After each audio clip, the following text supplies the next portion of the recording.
Welcome to Daily Dose of Septuagint, and we have been in the book of Genesis for a few weeks now. We're going to turn our attention to the book of Psalms, picking up in Psalm 1, verse 1. Makarios aner has uk eperuthe in boule asebon, kai in hado hamartolon uk este, kai epi cathedron loimon uk ekathison. Let's start with this first adjective here, Makarios, which of course means blessed. The underlying Hebrew is ashrei, which also means blessed, and blessed is the aner, the man.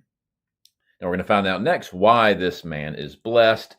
And we have a relative pronoun. You'll notice it's nominative singular masculine, so it's telling us about this man. And it's introducing three clauses that are parallel, 1, 2, 3. So let's begin with the first one here. He uk eperuthe. This is a third singular aorist passive indicative from peruamai. You'll notice it has that theta eta ending. It's negated with the uk here.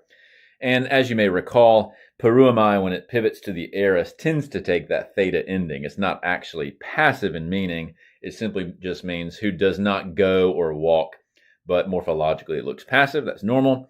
And he does not walk in the boule. Boule here means counsel.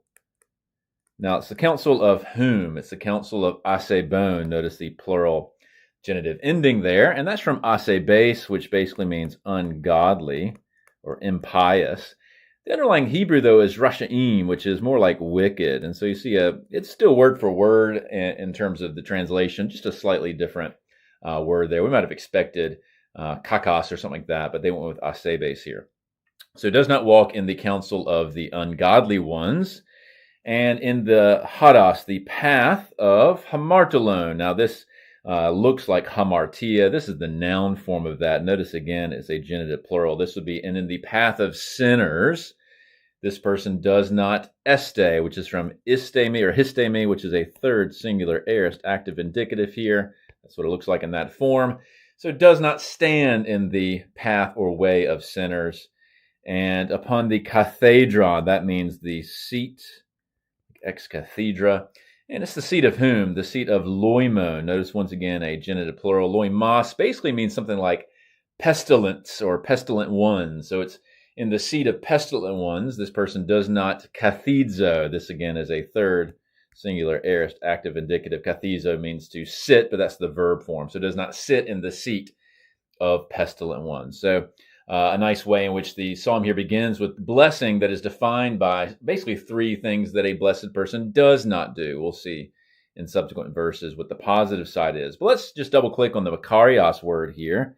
If you looked at the Sermon on the Mount in Matthew 5, or similarly in Luke 6, the Sermon on the Plain, you'll see a string of makarios statements. And that's reflecting not only this convention in Psalm 1, Makarios aner, but you see this in other Psalms as well as other writings. And it just shows, again, the idea of the blessed life looks like this. That's what Matthew's trying to get at. And it reflects the logic, not only, again, of this Psalm, but some other Old Testament writings as well. So this is Psalm 1:1.